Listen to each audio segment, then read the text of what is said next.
عسلامة، أنا اسمي بوب روس. This is Bob Ross. This is the most famous painter in the history of the universe. هلو، اليوم باش نحكي لكم على بوب روس. يمكن عرضكم وجهه برشا مرات، اما المره هذه باش نكتشفوا حياته، وفي نفس الوقت باش نحاولوا نقلدوا التصويره من التصاور اللي يعملهم وفي وقت قياسي.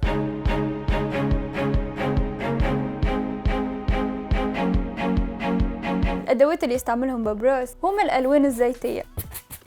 اول حاجه باش ندهنوا التابلو نتاعنا بالزيت.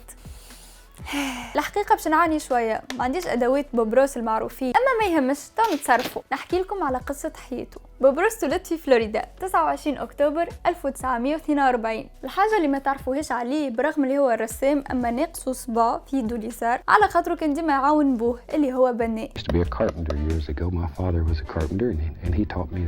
وكان لاحظتوا من تصاوره ولا من اغلبيه تصاوره كلهم طبيعه، كان ياسر يحب الطبيعه وخاصه الاشجار. وحاجه تلاحظوها من الشو متاعو اللي هو يجيب معاه ديما حيوانات على خاطر يحبهم برشا. بوه وامه طلقوا من اللي هو صغير، وعادت جابت له خوه صغير من راجل اخر، اما بعد سنين بوه وامه عاودوا لرجعوا لبعضهم. يعني الحب يمشي ويجي، يعني سبحان الله، ساعات ناس تطلق بعد تعاود بعد ترجع بقى. ملي عمره 18 سنه مشى لجيش الطيران، اما في نفس الوقت قعدت موهبته متاع الرسم وقعد يرسم. I used to come home, take off my little soldier hat, put on my painter's hat.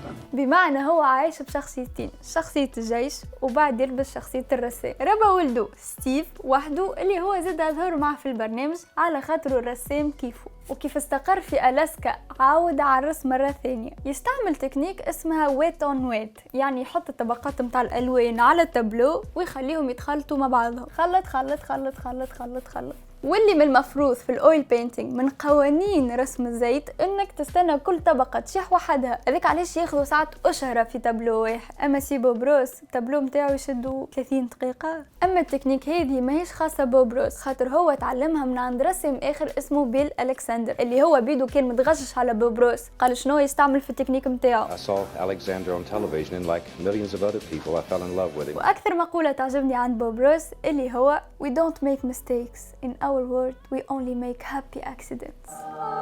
بعد ما تقاعد من خدمته في الجيش هز معه $1000 وسافر من ألاسكا، وقال انا تو باش نبدا مسيرتي في الرسم، وغاديك بدا البرنامج نتاعو The Joy of Painting. عرفتوا الناس الكل ناجحين يقولك لازمك تبدا من الصفر، بوب روس بدا من $1000، مش خايب، مبلغ مهم. بالطبيعه في تفاصيل المسيره نتاعو ما كانش فما نجاح متواصل، اصلا في بدايه الكلاسز نتاعو وصل قرر شخص واحد في كلاس كامل، وكان ديما يقول if you do what you love the money will come، اعملوا اللي تحبوا عليه والفلوس تو تجي.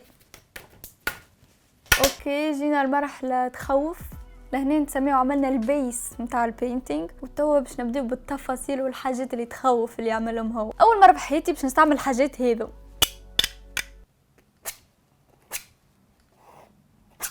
لا علينا، خليني نفهم قدري ونرجع بالحاجات اللي نعرفهم. بداية الشو متاعو كانت كيف كلموا بيل الكسندر اللي حكيت لكم عليه قبيله، واستدعاه للشو متاعو باش يرسم معاه.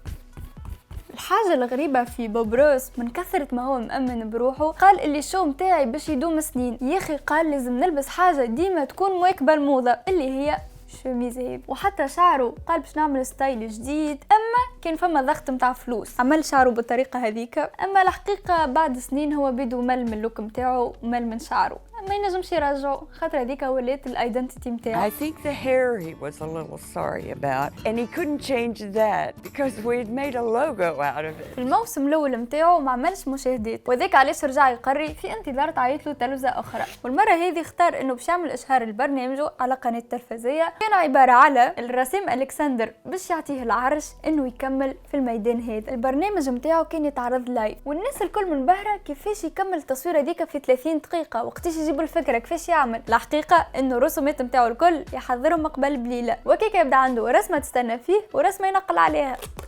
يعني اوكي فهمنا اللي هو مبدع، اما مش واو، ماهوش عبقري. انا العبقريه.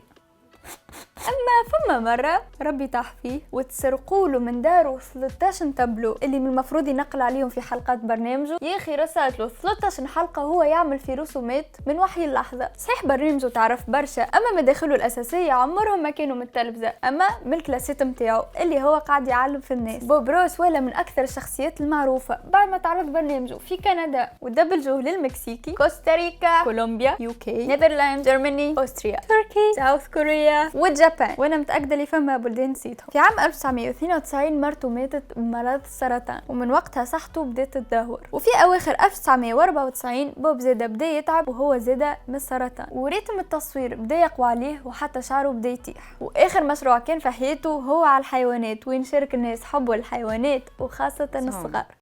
I'll bet the trees and animals knew all about old Walter's treasure, like it says. But how does that help us?